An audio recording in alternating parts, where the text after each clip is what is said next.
දෙවන බලන්නේ මහනුවර ධර්මාලය විද්‍යාලය. ඊළඟට සාපේක්ෂව මේවට පොදු පුහුණුවීමක් කරලා වෙලා තියෙනවා. ඒ වගේම පස්කේ වසර වලට වඩා නිකුත් ඛණ්ඩ වලට දැඩි අභියෝගයක් ලබා දී මෙවර සමල්ලු සභාවකට සූරතාවය අපපාත රැගෙනීමට අප කැපවී කටයුතු. අපි දෙවනි බලන්නේ ශාන්ති සිල්ලිස්ස විද්‍යාලයේ චිත්‍රපට ඛණ්ඩයේ සමාජිකයන්. අපි මේ පාර රණ්ඩවේ පුහුණු මධ්‍යස්ථානයකට පැමිණලා තියෙන්නේ අපේ 2026 වර්ෂයට අදාළ බලයන් කඳවුරු සඳහා. අපි ගිය අවුරුද්දේ රමලුස් කඳවුරේ තුන්වෙනි ස්ථානය ලබා ගත්තා. අපි ඒකත් අභියෝගයකට අරගෙන මේ අවුරුද්දේ කොහොම හරි රමලුස් කඳවුරේ සුදුසුකම් ලැබලා රමලුස් කඳවුරේ ජයග්‍රහණය කිරීමට තමයි අපි බලාපොරොත්තු වෙන්නේ. අපි මේ පාර වෙනදටත් වඩා හොඳ සූදානම්කින් පැමිණලා තියෙනවා. මනුවර ධර්ම බලයෙන් කරගත්තු විද්‍යාත්මක මාතෘකාවක් කන්‍යා පතෙන් රණ්ඩවේ පුහුණු මධ්‍යස්ථානයේ මාස්ටර්වයි අපි උන් තරගයක් දීලා ඊළඟ පැත්තේ හවමල්ලු සුසලානි ජයග්‍රහණ දීමට අධිෂ්ඨානයක් කරගෙන ඉන්නේ. මහානාම විද්‍යාලයේ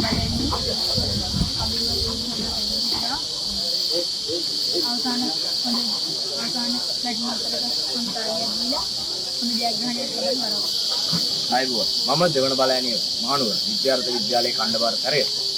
මෙවරත් අපේ ඛණ්ඩයේ පුහුණු මධ්‍යස්ථානයේ රණ්ඩවේදී පැවැත්වෙන බලයනිය ගේම් කඳවුරු සහභාගී වෙලා ඉන්නවා. 2005 වර්ෂයේදී අපි බලයනිය ගේම් කඳවුරේ දෙවැනි ස්ථානයේ දිනාගත්තා. මෙවරත් විශිෂ්ට තරගයක් කරලා මේ පාර ජයග්‍රහණයක් ලබා ගැනීමට සූදානම්. අපි 14 වෙනි බලයනිය කුලියප්පිය මධ්‍ය විද්‍යාලයේ මෙවර රණ්ඩවේ තේරින් කඳවුරේ සහභාගී වෙලා තිබෙනවා.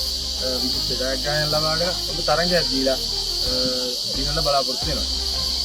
මම 14 වෙනි බලයනියේ අලවසී රාහුල ජාතික පාසලේ චිත්‍රපට ඛණ්ඩයේ කෝපල්ලරේ අප 14 වෙනි බලයනියේ තේරින් කඳවුරේදී ප්‍රථම ස්ථානය ලබා අද දින පටන් ගන්නා තේරින් කඳවුර සඳහා සහභාගී වෙනවා.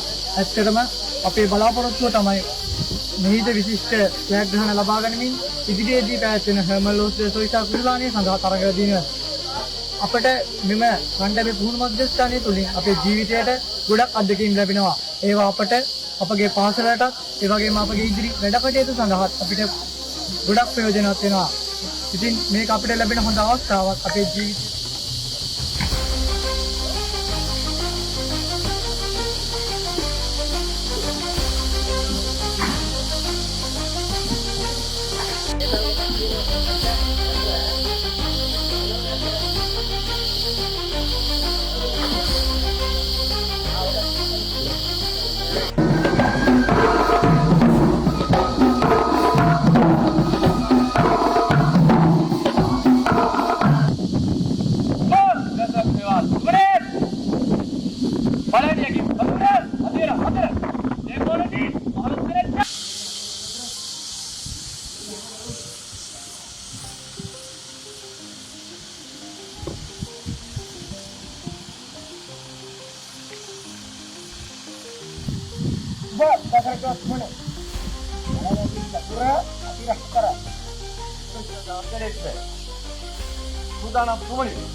මෙම පොළු මධ්‍යස්ථානයේ ප්‍රති ශිෂ්‍යකට විමහාරයට ඉතාමත් ආදරෙන් ගෞරවයෙන් යුතුව පිළිගනු ලබනවා.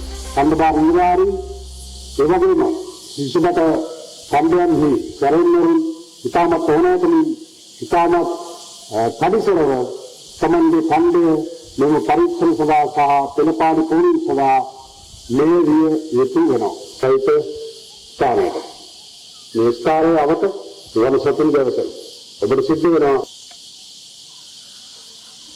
හඳුරගන්න ශිෂ්‍යවරුන් සදා පරිලම ස්ථාවරයක ශිෂ්‍යවරු බාරදී සමූහකයෙන් රාජ්‍ය බල විලාසයෙන් කඩින් ගමන් කළ යුතු අතර 20 ආකාර